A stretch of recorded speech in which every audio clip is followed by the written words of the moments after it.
If a body is charge by rubbing it its weight, उसके wait के बारे में पूछ रहे हैं कि अगर किसी बॉडी को रब करके चार्ज करते हैं तो उसके वेट में क्या फ़र्क पड़ेगा। तो वेट या तो स्लाइटली इंक्रीज हो सकता है या स्लाइटली डिक्रीज हो सकता है। ऐसा क्यों? अगर इलेक्ट्रॉन्स का ट्रांसफ़र हुआ है चार्जिंग में, चार्जिंग से हमने रबिंग से हमने चार्जिंग करी और इलेक्ट्रॉन्स का ट्रांसफ़र हुआ है, तो अगर बॉडी पे नेगेटिवली चार्ज आ गया है, बॉडी पे इलेक्ट्रॉन्स आ गए हैं, तो बॉडी का मास स्लाइटली बढ़ जाएगा। और अगर बॉडी से फ्री इलेक्ट्रॉन्स चले गए हैं, बॉडी पे पॉजिटिवली चार्ज आ गया है, थोड़े से इलेक्ट्रॉन्स चले गए हैं, तो उसका मास स्लाइटली डिक्रीज कर जाएगा। ठीक, तो अगर बॉडी नेगेटिवली चार्ज हुई है तो स्लाइटली इंक्रीज कर जाएगा, और अगर बॉडी पॉजिटिवली चार्ज हुई है तो स्लाइटली डिक्रीज कर जाएगा। In general metallic ropes are suspended on the carriers which take inflammable material. जैसे मान लिया कोई ट्रक वगैरह है और उसमें कोई ऐसा मटेरियल जा रहा है जिसमें अगर स्पार्क वगैरह हो तो आग लग सकती है, तो उसमें कुछ मेटलिक चेन्स या मेटलिक रोप्स जो हैं वो पीछे से हैंग कर दी जाती हैं। और वो रोप इस तरह से होती हैं ताकि वो सरफेस को, सड़क को जो है, रोड जो है उसको टच करती रहती है, उस पर रगड़ती रहती है। उससे क्या होता है कि ट्रक के व्हीकल के मूवमेंट की वजह से अगर व्हीकल पे कोई चार्ज एक्यूमुलेट हो जाता है, फ्रैक्शनल इलेक्ट्रिसिटी, ठीक है, रबिंग, एयर से रबिंग हो रही है लगातार, ठीक है, एयर में वो व्हीकल मूव कर रहा है, एयर से रबिंग हो रही है, तो जिसकी वजह से अगर व्हीकल पे कोई चार्ज एक्यूमुलेट हो जाता है तो वो चार्ज जो है उसकी ग्राउंडिंग भी होती रहनी चाहिए टाइम टू टाइम। इसलिए हम कुछ मेटलिक रोप्स या कुछ चेन्स जो है वो हैंग कर देते हैं और वो सड़क पे, रोड पे जो है वो टच होती रहती है। ठीक, क्लियर। तो to keep the body of the carrier in contact with the earth, ताकि अर्थिंग बनी रहे और किसी भी तरह का, किसी भी सिचुएशन में कोई स्पार्क ना हो। ठीक है, इसलिए हम वो सिचुएशन क्रिएट करते हैं। So your answer is C part. 4 metal conductors having different shapes. Different shape है, एक स्फीयर है, एक सिलेंडर है, एक रॉड है, लाइटनिंग कंडक्टर मतलब एक रॉड होगी, और एक पियर शेप है। और इन सबको एक हमने इंसुलेटिंग स्टैंड पे माउंट करके चार्ज किया है। और चार्ज रिटेन करने के लिए, लॉन्ग टाइम तक चार्ज रिटेन करने के लिए बेस्ट सूटेबल कौन है? तो बेस्ट सूटेबल वो होगा जिसके पास कॉर्नर्स नहीं होंगे, एजेस नहीं होंगे, क्योंकि एजेस पे चार्ज डेंसिटी ज़्यादा होती है और वहाँ से स्पार्क होकर लीक होने के चांसेस सबसे ज़्यादा होते हैं। तो एजेस, इसमें सबसे कम एजेस जो होंगे वो किसके पास होंगे? स्फीयर के पास। तो आंसर बनेगा आपका स्फीयर। पियर शेप जो होगी, पियर शेप कैसी होगी? तो पियर शेप कुछ इस तरह से होगी। तो पियर शेप में क्या है कि यहाँ पे रेडियस ऑफ कर्वेचर कम है, और रेडियस ऑफ कर्वेचर कम है तो यहाँ चार्ज डेंसिटी ज़्यादा होगी, तो यहाँ से स्पार्क होने के चांसेस होगा। जो सिलेंडर है, सिलेंडर में तो शार्प एज होती है, ये जो एजेस हैं ये शार्प एजेस हैं, तो यहाँ पे चार्ज डेंसिटी क्या होगी? बहुत ज़्यादा होगी। और लाइटनिंग कंडक्टर रॉड है, तो रॉड भी एक सिलेंडर होता है, तो ये जो एजेस हैं यहाँ पे चार्ज डेंसिटी काफ़ी ज़्यादा होगी। ठीक है, तो सबसे स्फेरिकल जो कंडक्टर है उसमें जो रेडियस ऑफ कर्वेचर है वो हर पॉइंट का सेम है, तो सबसे लॉन्ग टाइम तक चार्ज को स्टोर रखने के लिए जो स्फेरिकल कंडक्टर है वो बेस्ट सूटेड है अमंग जितने भी आपको यहाँ मेंशन किया, उन सब में बेस्ट सूटेड जो है वो कौन है? वो spherical conductor. So your answer will be A part, means 1। What is the amount of charge possessed by 1 kg of electrons? कितना चार्ज होगा तो पहले हम निकालेंगे कितने इलेक्ट्रॉन्स होंगे और एक इलेक्ट्रॉन के चार्ज से मल्टीप्लाई कर देंगे। ठीक है, तो जो टोटल चार्ज आएगा 1 kg, 1 kg में इलेक्ट्रॉन्स कितने आएंगे? तो 1/9.1 इंटू 10⁻−31, तो इतने नंबर ऑफ इलेक्ट्रॉन्स होंगे, और एक इलेक्ट्रॉन पर जो चार्ज होता है वो होता है 1.6 इंटू 10⁻−19, तो ये आएगा 1 kg इलेक्ट्रॉन्स पे चार्ज। ठीक है, सब कुछ सॉल्व करना, आपको आंसर मिलेगा। अगले क्वेश्चन में कह रहे हैं ये polythene piece rubbed with wool is found to have a negative charge. एक पॉलीथीन पीस है, उसको हमने वूल के साथ रब कर दिया और उस पर नेगेटिव चार्ज इतना आ गया। ठीक है, 3.6 into 10⁻−7 coulomb. Calculate the number of, कितने इलेक्ट्रॉन्स ट्रांसफर हो गए होंगे ये पूछ रहे होंगे वो। Calculate the number of electrons transfer from wool to polythene, कितने इलेक्ट्रॉन ट्रांसफर हुए हैं। ठीक है, तो आपके पास Q है, चार्ज है कितना है, तो Q इक्वल टू एन ही डालो। ये चार्ज कितना पॉलीथीन के पीस पे वो है, और ये एक इलेक्ट्रॉन का चार्ज है, तो इससे ये पता लगेगा कि कितने इलेक्ट्रॉन्स जो है वो ट्रांसफ़र हो गए होंगे। ठीक, फिर मास कितना ट्रांसफ़र हुआ, टोटल मास, तो उसको आप लिख सकते हो एम, कैपिटल एम को लिख सकते हो, जो मास ट्रांसफ़र हुआ होगा वो NM, ठीक है, एक एम किसका मास है, एक इलेक्ट्रॉन का मास है, और कितने इलेक्ट्रॉन्स ट्रांसफर हुए वो आप पहले इक्वेशन से फाइंड कर लोगे, सारी वैल्यू डालोगे, सॉल्व करोगे, आपको आंसर मिल जाएगा कि टोटल कितना मास ट्रांसफर हुआ होगा।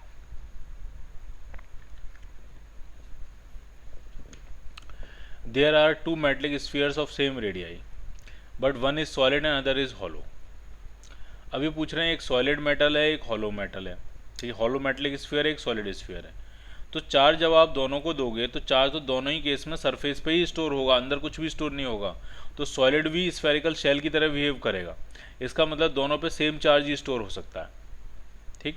सो they can be charge equally, maximum charge जो स्टोर होगा तो दोनों पे क्या होगा, सेम, क्योंकि रेडियस सेम है, बस एक हॉलो है एक सॉलिड है। सॉलिड होने से भी कोई फर्क नहीं पड़ेगा क्योंकि सारा का सारा चार्ज सरफेस पे ही स्टोर होता है।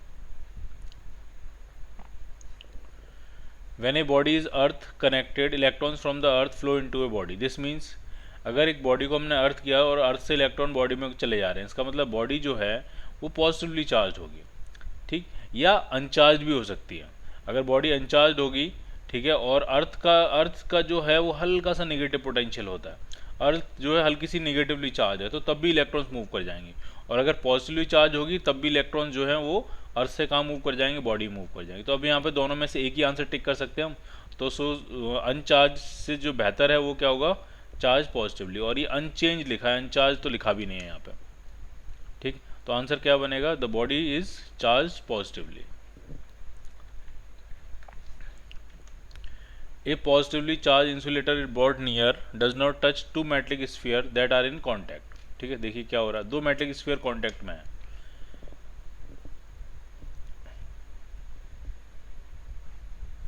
इस तरह से। और क्या एक अनचार्ज इंसुलेटर है, सॉरी एक पॉजिटिवली चार्ज इंसुलेटर है, इनको पास लेके आ रहे हैं। तो ये मान लिया एक पॉजिटिवली चार्ज इंसुलेटर है, इसको हम इसके पास लेके आ रहे हैं।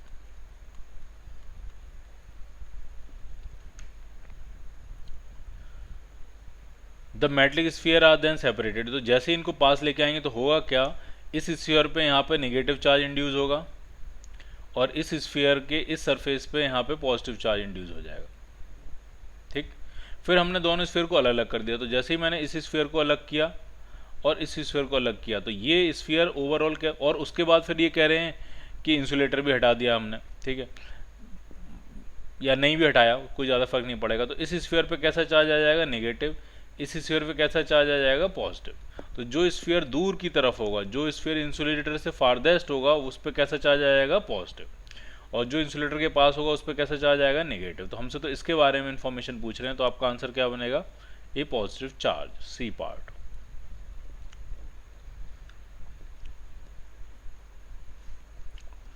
Suppose we have a large number of identical particles with a small size. Any of them at 10 cm separation repel with a force of 3 × 10⁻⁻10 Newton. If one of them is at 10 cm from a group of n others, how strongly do you expect it to repel? ठीक है, जैसे कह रहे हैं हमारे पास large number of identical charge particles हैं, बहुत ही पॉइंट चार्ज की तरह हैं, बहुत ही छोटे हैं साइज में। Any of them at 10 cm separation repel with a force of 3 × 10⁻⁻10 Newton। वो थोड़ा अजीब है, any of them at 10 cm separation थोड़ा क्लियर नहीं है, ठीक है। फिर भी चलो ऐसा मानते हैं कि ऐसे कह रहे होंगे कि अगर दो जो हैं वो 10 सेंटीमीटर अगर सेपरेशन पे हैं, 10 सेंटीमीटर, तो जो रिपल्शन का फोर्स है वो आपको दिया है 3 × 10⁻⁻10 न्यूटन।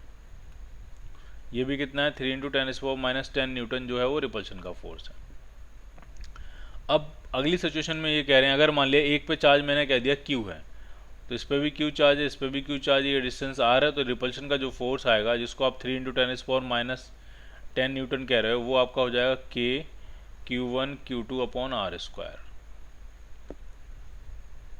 ठीक, अब क्या कह रहे हैं कि if one of them is at 10 centimetre from a group of another, एक पूरा ग्रुप है, इसमें n चार्ज पार्टिकल्स हैं और एक चार्ज जो है वो उनसे 10 सेंटीमीटर दूर है, तो इसका मतलब इसका चार्ज हो जाएगा NQ और ये होगा Q, और ये 10 सेंटीमीटर का सेपरेशन जो R पहले था। अब पूछ रहे हैं इस पर कितना फोर्स लगेगा, तो जो नया फोर्स आएगा F' वो आपका आ जाएगा KQ और दूसरा चार्ज है NQ/R²। तो यहाँ से साफ पता लग रहा है कि ये जो फोर्स है वो n टाइम्स ओल्ड फोर्स के बराबर हो जाएगा, तो n times 3 × 10⁻⁻10 newton. So it is 3n × -10 newton. ठीक है, तो ये आंसर बनेगा आपका B part.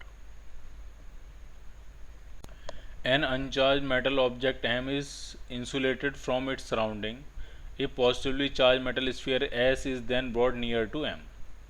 Which diagram best illustrates the resultant distribution of charge on S and M? ठीक है, तो जरा समझिए क्या है। M जो है वो मेटल है और एक मेटल का स्फीयर S हम उसके पास लेके आए। ठीक है, तो होगा क्या, जरा ढंग से समझना है आपको। यहाँ मैं ड्रॉ करता हूँ।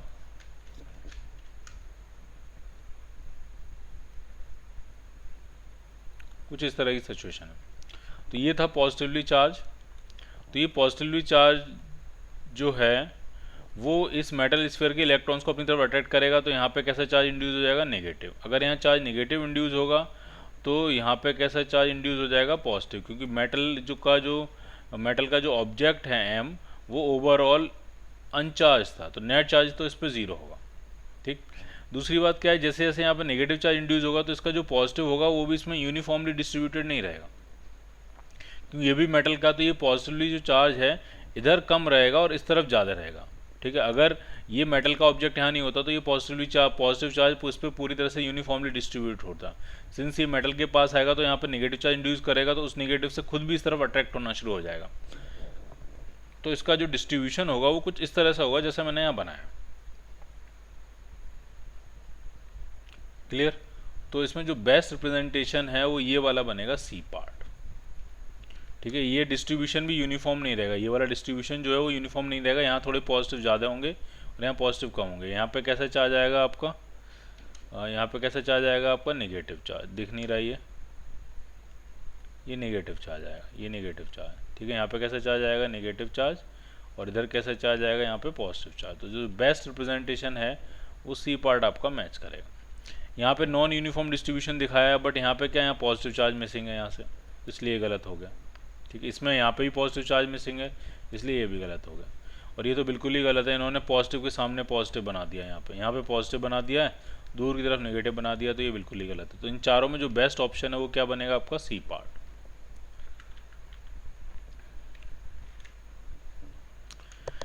इसमें क्या कह रहे हैं, 5 बॉल्स हैं 1 to 5 तक और सस्पेंडेड हैं पेयर 1 2 2 4 और 4 1 अट्रैक्शन शो कर रहे हैं। ठीक है, और 2 3 और 4 5 रिपल्शन शो करना है। तो इंपॉर्टेंट बात ये होती है कि अट्रैक्शन जो होता है वो श्योर टेस्ट नहीं होता इलेक्ट्रिफिकेशन का। मतलब एक चार्ज बॉडी और एक न्यूट्रल बॉडी भी अट्रैक्शन शो कर सकते हैं, लेकिन जो रिपल्शन है वो श्योर टेस्ट होता है इलेक्ट्रिफिकेशन का। अगर दो बॉडी रिपेल हो रही हैं तो पक्का दोनों की दोनों चार्ज हैं। जरा क्या क्या हो सकता है देखते हैं। जैसे 2 और 3 रिपेल हो रहे हैं, इसका मतलब 2 और 3 पे सेम टाइप का चार्ज होगा। अगर 2 पॉजिटिव है मान लेते हैं तो 3 भी कैसा होगा, पॉजिटिव। इसी तरह से 4 और 5 भी क्या कर रहे हैं, रिपल्शन शो कर रहे हैं, तो 4 और 5 पे भी सेम टाइप का चार्ज होगा। अगर 4 पॉजिटिव है तो 5 भी कैसा होगा आपका, पॉजिटिव। और अगर 4 निगेटिव है तो 5 भी कैसा होगा, negative.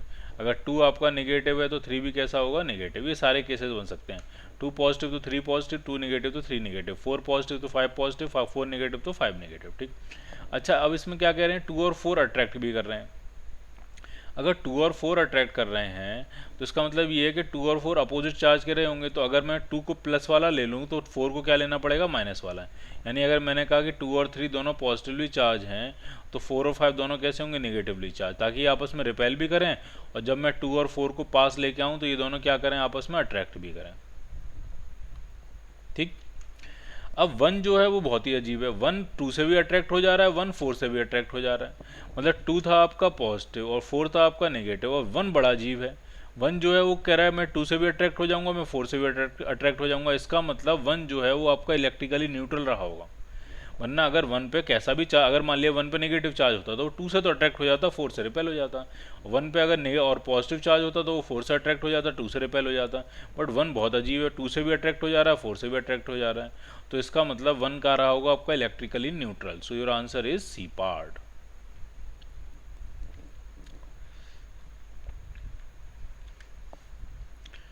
A point charge plus Q is placed at a distance d from an isolated conducting plane. The field at point P on the other side of the plane. ठीक है, जरा समझिए क्या, एक कंडक्टिंग प्लेन है, infinite plane मानता हूँ मैं इसको, बड़ा प्लेन है, ठीक। और इस तरफ एक चार्ज रखा हुआ पॉइंट चार्ज प्लस क्यू, ठीक। तो क्या होगी सिचुएशन, जरा वो हम देखते हैं। तो सिचुएशन ये होगी, ये प्लस क्यू है तो यहाँ पे इसने कैसा चार्ज इंड्यूस किया होगा, माइनस क्यू, ठीक है। इसके पास ज़्यादा चार्ज होगा और दूर की तरफ चार्ज की डेंसिटी काफ़ी कम होगी, ठीक। लेकिन टोटल चार्ज माइनस क्यू होगा, इससे ज़्यादा नहीं होगा। इवन टोटल माइनस क्यू भी नहीं होगा, माइनस क्यू का आधा होगा, माइनस क्यू बाई 2 होगा, क्योंकि आधी इलेक्ट्रिक फील्ड लाइन्स इसकी इस तरफ चली गई होंगी, और जो इस तरफ गई होंगी इलेक्ट्रिक फील्ड लाइन्स वो तो इंडक्शन में पार्टिसिपेट ही नहीं कर रहे हैं, तो आधी इलेक्ट्रिक फील्ड लाइन्स तो एस्केप कर गई। सिर्फ आधी इलेक्ट्रिक फील्ड लाइन्स जो है वो चार्ज को इंड्यूस करने में पार्टिसिपेट करेंगी। जो चार्ज इंड्यूस होगा वो कितना होगा आपका, माइनस क्यू बाई 2 जो चार्ज है इंड्यूस होगा, जिसकी वजह से इस सरफेस पे कैसा चार्ज आ जाएगा, प्लस क्यू बाई 2। और ये जो प्लस और ये मेटल की प्लेट है, इसलिए अंदर इसके अंदर तो फील्ड जीरो होगा, इसके अंदर जो फील्ड है वो क्या होगा आपका, जीरो होगा। तो इस माइनस का इस प्लस से डायरेक्ट कोई कनेक्शन नहीं रहेगा, तो ये जो प्लस चार्ज डिस्ट्रीब्यूट होगा ये यूनिफॉर्मली डिस्ट्रीब्यूट होगा, ठीक है। ये जो प्लस चार्ज डिस्ट्रीब्यूट होगा यहाँ पे कैसा होगा, ये यूनिफॉर्मली होगा। तो इस तरफ जो इलेक्ट्रिक फील्ड बनेगा वो कैसा रहेगा, वो एक यूनिफॉर्म इलेक्ट्रिक फील्ड क्रिएट होगा। So your answer is, other side के बारे में बात कर रहे हैं, other side of the plane, it is directly perpendicular to the plane and away from the plane, सही है। Directly perpendicular to the plane towards the plane गलत है, ठीक है। तो क्या आंसर बनेगा, directly perpendicular to the plane and away from the plane, और यूनिफॉर्म भी होगा।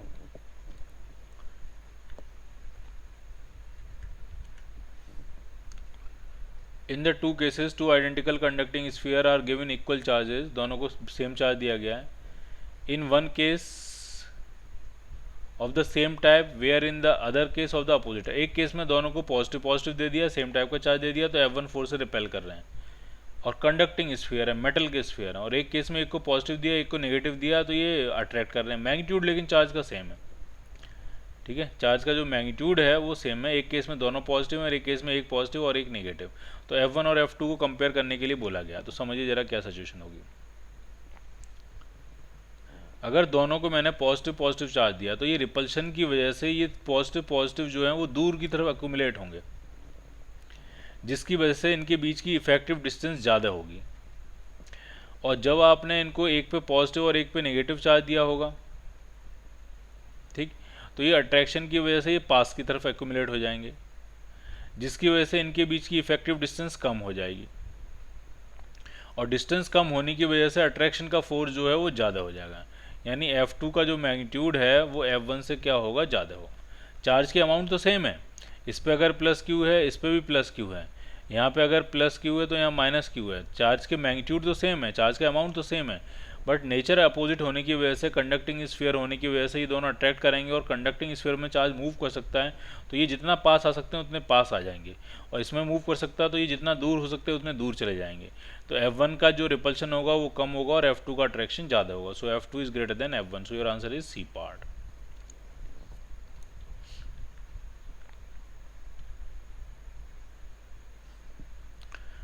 अगले क्वेश्चन में कह रहे हैं, the diagram shows the arrangement of 3 small uniformly charged sphere A, B and C. The arrow indicates the direction of electrostatic force between the sphere. For example, left arrow on A indicates the electrostatic force on sphere A due to sphere B. जरा देखते हैं क्या diagram है।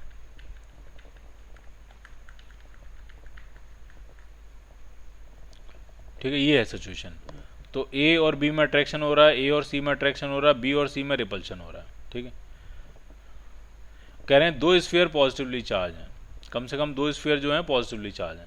तो जो दो sphere positively charge हैं वो डेफिनेटली रिपल्शन ही क्रिएट करेंगे। तो वो पॉजिटिवली चार्ज यहाँ से समझ में आ रहा है कि बी और सी होने चाहिए ताकि इनके बीच में क्या रहे, रिपल्शन रहे। और ए जो होगा वो निगेटिवली चार्ज होगा ताकि वो बी से भी अट्रैक्ट हो जाएगा, वो सी से भी अट्रैक्ट हो जाएगा। तो ये पूछ रहे हैं then which sphere if any could be negatively charge, so sphere A will be negatively charge अगर दो पॉजिटिवली चार्ज हैं तो। Clear? The velocity of an electron at point A1 is V0. A1 ये पॉइंट है, A point है basically, A1 नहीं होना चाहिए, सिर्फ एक A सफिशिएंट है। A पॉइंट पे जो वेलोसिटी है 1 हटा देते हैं, यहाँ से 1 हटा देते हैं। A पॉइंट पे जो वेलोसिटी है वो V0 है व्हेन क्रॉस, और वहाँ पे क्रॉस सेक्शनल एरिया जो है वो कैपिटल A के बराबर है। ठीक, तो velocity of electron just the end of contraction at point B, ये कॉन्ट्रैक्शन आया यहाँ पे, इसके बिल्कुल जस्ट एंड पे वेलोसिटी जो है वो b1 है, ठीक। और उसके आगे का जो क्रॉस सेक्शनल एरिया है वो 2a है। अब आपसे पूछ रहे हैं v1 और v2 में कंपैरिजन पूछ रहे हैं कि कौन सा बड़ा होगा कौन सा छोटा होगा, ठीक। और इम्पोर्टेंट बात यह है कि ये जो कॉन्ट्रैक्शन है या जो पाइप है, ये पाइप कंडक्टिंग होना चाहिए, मेटल का होना चाहिए, ठीक। तो होगा क्या, जरा समझिए आप। देखिए मैं यहाँ बनाने की कोशिश करता हूँ।